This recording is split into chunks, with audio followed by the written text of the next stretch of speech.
बैल नाही म्हणून स्वतःला जुंपून घेतो। ज्या ठिकाणी आज मोठ्या प्रमाणामध्ये अध्यक्ष महोदय आत्महत्या होत आहेत, या संदर्भामध्ये चर्चा झाली पाहिजे अध्यक्ष महोदय। शेतकऱ्याशिवाय दुसरा कुठला प्रश्न महत्त्वाचा असू शकतो या सदनामध्ये? कारण महाराष्ट्र आता सर्वात जास्त शेतकऱ्यांचा आत्महत्या करणारे शेतकऱ्यांचं राज्य झालंय। रोज शेतकरी आत्महत्या करतोय अध्यक्ष महोदय। मी स्थगन दिला त्यामध्ये पात्र सुद्धा त्यांना करत नाही, अपात्र करून मदतीपासून वंचित ठेवला जातं अध्यक्ष महोदय। रोज आम्ही शेतकऱ्याला मदत होत नाही आणि शेतकऱ्यांना कर्जमाफी देतो म्हणून सांगून कर्जमाफी दिली जात नाही, परंतु उलट त्या लोणीकरांसारखे माणसं शेतकऱ्याचा अवमान करतात। शेतकऱ्यांना वाटेल त्या पद्धतीने अध्यक्ष महोदय कुठल्या भाषेत आम्हाला बोलता येत नाही त्या शब्दाचा वापर करून नाही त्या पद्धतीने त्याचा अवमान करण्याचं काम झालंय। कृषी मंत्री शेतकऱ्यांना भिकारी म्हणतात अध्यक्ष महोदय। हे राज्य शेतकऱ्यांचं राज्य, कृषीवर प्रधान राज्य, आणि या राज्यामध्ये जर इतक्या मोठ्या प्रमाणामध्ये शेतकऱ्यांच्या आत्महत्या होत असतील तर हे भूषणावं आहे का? शेतकऱ्यांच्या हमी भावाला शेतकऱ्यांचा माल खरेदी होत नाही अध्यक्ष महोदय। 4,500 रुपयांनी सोयाबीन खरेदी केला गेला, 5,500च्या वर कापसाला भाव मिळाला नाही। ज्यावेळेस पीक निघतं त्यावेळेस ते सगळं त्यांचे भाव पाडले जातात। आम्ही 1.5 पट खर्चाच्या हमी भाव देऊ, पण आज जे लावलेला खर्च सुद्धा अध्यक्ष महोदय निघत नाही।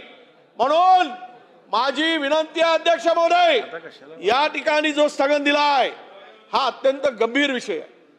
शेतकरी आत्महत्या प्रचंड मोठ्या प्रमाणात करत आहे।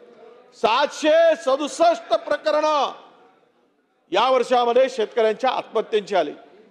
3 महिन्यामध्ये जर या राज्यातील 767 शेतकरी आत्महत्या करत असतील तर राज्य कुणासाठी चाललंय? कुणासाठी राज्य करतायत? हे सरकार कुणासाठी काम करताय अध्यक्ष महोदय? आणि म्हणून माझी विनंती आहे, या प्रकरणापैकी जवळपास 200 प्रकरण या ठिकाणी अपात्र केले, 194 प्रकरणाची चौकशी सुरू आहे। अध्यक्ष महोदय, या सरकारने दिलेल्या पॅकेजचं काय झालं तुम्हाला माहित आहे अध्यक्ष महोदय? आपण सगळे जाणकार आहात। विदर्भातील अमरावती, अकोला, यवतमाळ, बुलढाणा, वाशिम, वर्धा या जिल्ह्यामध्ये जानेवारी ते ऑगस्ट या 7.5 महिन्याच्या कालावधीमध्ये या शेतकऱ्यांच्या आत्महत्येमध्ये प्रचंड वाढ झाली। कशामुळे वाढ झाली? शेतकऱ्यांना तुम्ही फसवून सत्तेमध्ये आला, शेतकऱ्यांची दिशाभूल केली, त्यांना सांगितलं तुमचा 7/12 कोरा करू, कर्जातून मुक्त करू, आणि त्यामध्ये आता सांगतायत सरकारची ओरड आहे की आमच्याकडे पैसे नाही, सरकारची तिजोरी खाली आहे, इन्फ्रास्ट्रक्चर उभा करायसाठी सरकारची तिजोरी आहे, आणि शेतकऱ्यांचं कर्ज माफ करायसाठी सरकारकडे पैसे नाहीत का?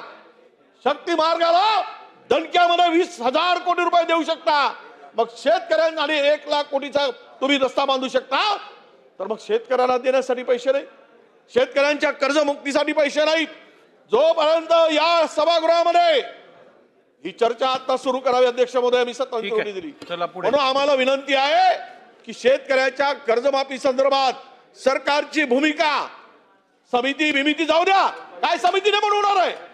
आणि अवकाळी पावसाचे पैसे दिले नाहीत, अवैध मामला गारपिटीचे पैसे दिले नाहीत, मागील वर्षीचे पैसे मिळाले शेतकऱ्याला, शेतकरी रोज आत्महत्या करतोय तरी सरकारला अध्यक्ष महोदय पुढे जाऊया आता। आणि म्हणून ही चर्चा आम्ही नोटीस दिली, आम्हाला चर्चा होऊ द्या।